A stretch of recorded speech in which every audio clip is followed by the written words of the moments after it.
The man on the street thinks that silver is quite calm now, but those of us that have been looking under the hood, so to speak, realize how tenuous the supply is in relation to demand. It almost got out of hand in February, March. It's in the process of doing it again. And I think the next time it gets going, it may not stop, and we could see a very quick $10 or $15 run. Physical silver and gold in your hands. Personal service, competitive prices, and zero complaints. That's Miles Franklin. Call us at 1-800-822-8080 or email us at info@milesfranklin.com. Hey everyone, this is Elijah K. Johnson with the Miles Franklin Market Update. And back with us today is David Smith, the Senior Analyst at themorganreport.com. David, thank you so much for joining us today. It's great to be here again, and looks like the metals are starting to move a little bit. Definitely. I'd like to get your perspective on that. What do you think is causing the recent rally we've been seeing? And then I'd like to also move kind of to the macro picture, but first off, your perspective on just the last couple weeks of price action. Well, we've seen a lot of discord with the change in Bitcoin price over the last few weeks, very high and then a big sharp drop and consolidation now. I think a lot of tension was going to that. Maybe less money than people think, because a lot of that money wouldn't have gone into gold anyway. But this coincided with a time of really poor sentiment for gold and silver because they've been in a sideways to lower method since about August. And so a lot of people were giving up. And that's what Mr. Market does. It wears you out or scares you out, as David Morgan always says. And it was no more true than what we've seen in the last few months. What do you think are some of the drivers of the recent rally? Well, premiums have still remained pretty high for people buying in the retail space. Supply is quite limited still, as you know. And I think there's a kind of a combination of a realization on the part of the buyers that this really is the case, that it's not a flash in the pan, that it's only going to get worse. And so they're coming in to make those purchases rather than waiting, and they're finding it to be difficult. And then you combine that with some excellent drill results of a couple of silver and gold miners, and interest is really coming back now because the prices are in a very good range at the lower end of the consolidation that we've seen since August. With respect to kind of the macro picture, you recently wrote an article about how you see inflation really right now and also in the future and how that's going to impact precious metal prices. I wanted to highlight one thing you said in the article was that what is happening with the economy right now and interest rates is actually paralleling what happened in the 1970s. And we know what happened to precious metal prices because of that then. So how are we seeing a parallel of what happened in the 1970s right now? There are some things that are different, and there's some things that are pretty much the same. In the 1970s, it came to be called a period of stagflation, where you had slow economic growth and relatively high inflation. And that ultimately resulted in one of the biggest bull markets that anyone can remember in the metals and miners. And I think we're headed the same way this time, only on steroids, because we have debt that was inconceivable then at the state and federal level, and it keeps on going. We do have a very hot economy in certain respects, but other areas very, very languid. And so it's an uneven because of the COVID situation where some industries are doing really well and others are barely scraping by. And when you look at restaurants, for example, something like they estimate a third of the restaurants in the United States have closed probably permanently because they can't survive on 25% occupancy. And then two, we have inflation going much higher than what the Federal Reserve claims it is. They say they want 2% inflation, but anybody that has tried to buy housing materials or food or cars, especially used cars, are just going through the roof with prices. All of these components are rising very quickly in terms of inflation. And also people are starting to build in the understanding that they're going to have to pay higher prices for these things. And so they are going ahead and buying even at the higher prices. And when you have the Fed saying we're going to keep rates low for a couple more years, this is something that could get out of hand very quickly. And I think it already is starting to do so. So this is going to be a very, very good environment for people that have or that are going to try to acquire precious metals. Now, how high do you see inflation getting if the Federal Reserve doesn't taper, right, or pull back some of their easy money policy? It's difficult to predict the peaks because things move so much more quickly these days. Information gets around more quickly. The problems and the disjointedness are much greater on a relationship basis than they were in the 1970s. So I don't know that we'll see all-time highs in inflation, but we certainly could. I wouldn't discount it. We have a drought that's going on for the third year in the Midwest for crop growing. So all of these really important elements are starting to become movements on their own, moving to their own supply-demand fundamentals. And I think if the Fed continues to look the other way, they're interested in inflation, but once you get it out of the bottle, it's tough to get it back in. And that's the sort of thing that can create much higher levels than we would anticipate. So I'm not predicting runaway inflation, but I'm also not saying do not think it could happen. You really have to be prepared for something that's more of a problem than you think right now. So I really regard this as something that's much more serious than most people realize.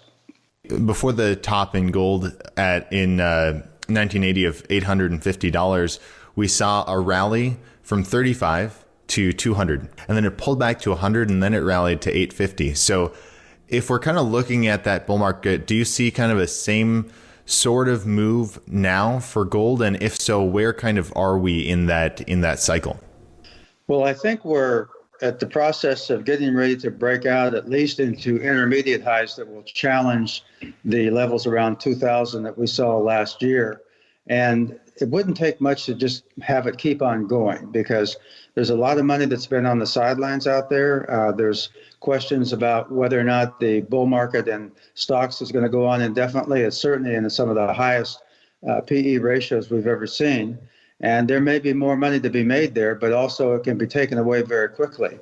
And if you look at a bull market that is young, which gold and silver are in the current iteration, and you look at the stock market in general that's old, even though it may have a lot farther to run, if you get into a market that's young and vibrant and has a long ways to go versus one that's getting long on the tooth, by definition, the mistakes that you might make of not buying the dips and things like that will bail you out more easily than some kind of a drop that drops 20 or 25% in a period of a few days. And then for silver, like what kind of run do you see for that? Because we did see, an incredible increase in silver back in the 1970s and 80s, even more than we saw in gold. It went all the way to $50, and the gold silver ratio fell to around 15 to 1 or somewhere around there. The man on the street thinks that silver is quite calm now, but those of us that have been looking under the hood, so to speak, realize how tenuous the supply is in relation to demand. It almost got out of hand in February, March. It's in the process of doing it again. And I think the next time it gets going, it may not stop, and we could see a very quick $10 or $15 run per ounce that is unanticipated by the charts. And it may not even stop there before it goes on to higher levels, which ultimately it will do.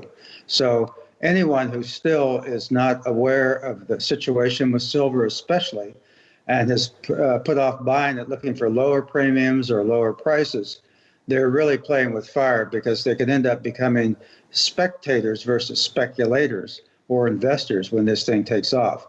And the premiums have stayed pretty solid, all things considered. So let's say silver dropped $2 or $3, the premiums aren't going to drop $2 or $3. They're probably going to go up 2 or 3. That's what they've been doing because the buying comes in. So it's just getting very dangerous not to have what you want in the silver realm especially. You mentioned in the article how when the price falls, demand increases for the physical metal. And then when price rises, demand increases for the physical level. I mean, it might not be 100% like that, but it is an interesting situation where there's just so much demand. And I think you make a good point that there's just so much demand for physical right now. Yes, and this put on the first appearance in 2008. It's fairly well known. Silver went down to $9 on the paper market, but you couldn't find it for less than 12 to 15. This was the same thing with gold. It was a couple $100 higher if you could find any, platinum and palladium. And this isn't, dealers trying to scalp the market. They're not sure that they can get more to replace what they've sold. So they're in the business to have a product. And if they sell their product at a price that really doesn't make sense, then they can't get any more. And when they do, they'll pay a lot more for it. So they're in the same pickle that the buyers are. And the retail people now, with this thing with the Silver Bets organization, out of Robinhood and whatnot, they're starting to realize that they have great power to go out and buy 50 or 100 ounces of silver, and they can influence the market by buying the physical. It's not working to attack the SLV ETF or the COMEX futures trades, because those people can change the rules to suit themselves. But they can't change the rules when you go buy physical silver from a trusted dealer and then put it away and buy a little bit over time. And when hundreds of thousands and millions of people do this, which is what they're starting to do, they're going in the path that India has done for many years. This has a big effect. And you combine that with lower yields from silver mines themselves. The top 10 mines in the world that are primary silver producers, their yields have dropped, the grades per ton has dropped about 60% in the last 10 to 12 years, and it doesn't show any signs of turning around. Definitely. And kind of on that point of the huge demand we're seeing, I mean, in the first quarter of this year, Miles Franklin experienced more demand for physical gold and silver than we normally would in a whole year, right? So it's an insane amount of demand we've been seeing. But I wanted to move now to the mining stocks, because you're an expert in this.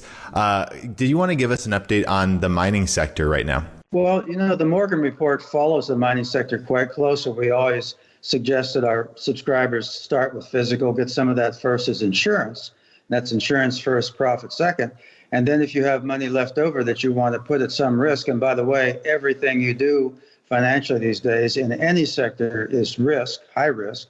And the problem now with all the problems that we face is that doing nothing may be a higher risk than doing something if you do the something in an informed manner.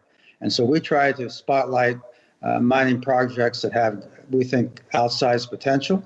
And some of them run into trouble, take longer to develop. Some of them don't turn out as well as we thought.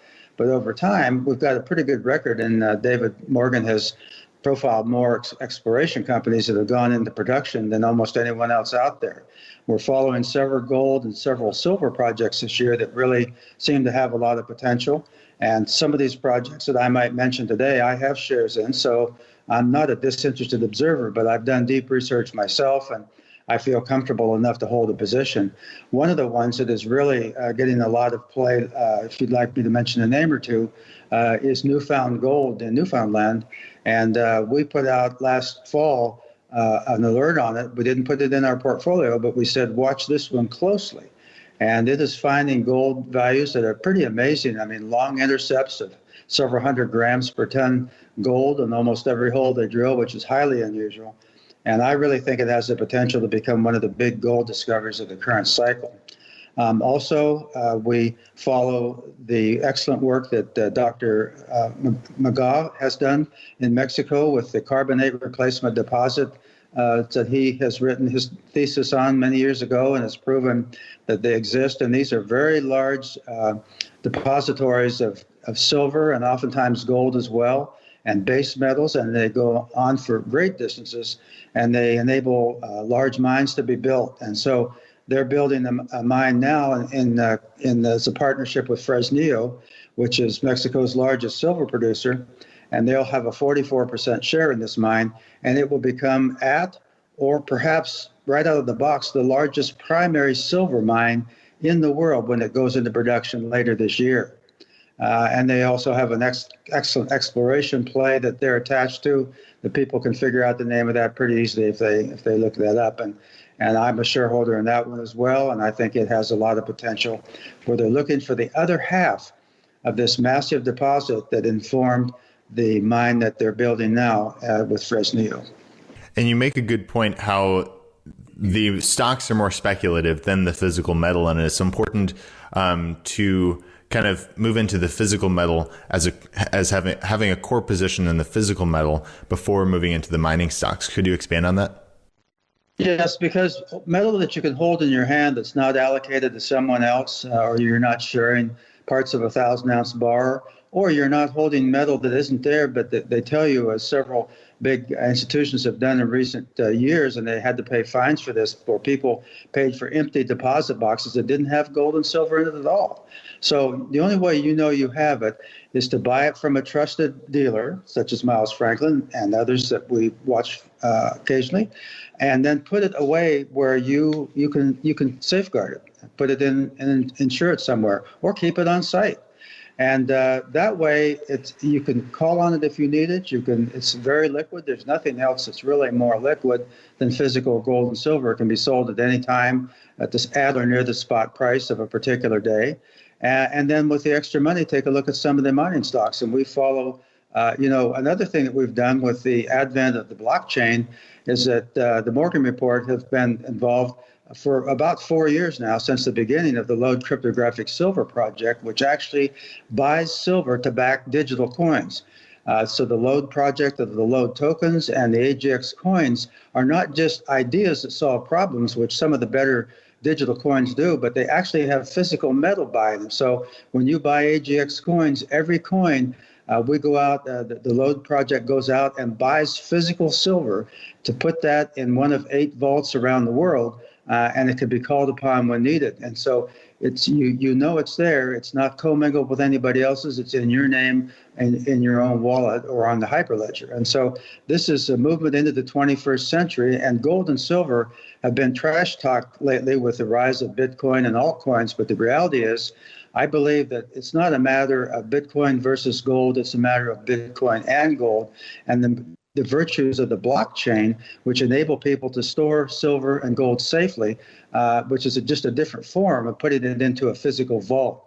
And so in that regard, gold and silver are still going to be just as relevant in the future as they were, as they have been for thousands of years. It can never go to zero, and it will be informed and enabled by the blockchain, being stored digitally and being able to be called upon when needed or to use to buy things. All right. Well, David Smith, we really appreciate your time today. And if people would like to hear more of these interviews, they can hit the subscribe button and the bell icon so they'll be notified of all the new interviews coming out. And if people would like to find you, where can they find you? And any last thoughts you'd like to add? Well, I contribute monthly to the Morgan Report. I write a monthly column for Money Metals. I do invitation several times a year to write essays for the Prospector News. And David Morgan does a weekly free letter for people that would like to follow him if they're not yet subscribers, and they can find out how to subscribe to that. And so I always enjoy responding to people's queries when the subscribers write in, through the Morgan Report, or sometimes I get queries from the interviews like I do with you. And so we enjoy bringing this information to people, which we think is going to become absolutely critical in the coming months and years. And all you have to do is look at any number of other countries around the world, like Turkey, Argentina, Venezuela, to see what happens when inflation gets out of control and when the government policies work in ways that are inimical to the person in the street. All right, David Smith, once again, thank you so much for your time, and God bless. And thank you very much, Elias. Have a good day.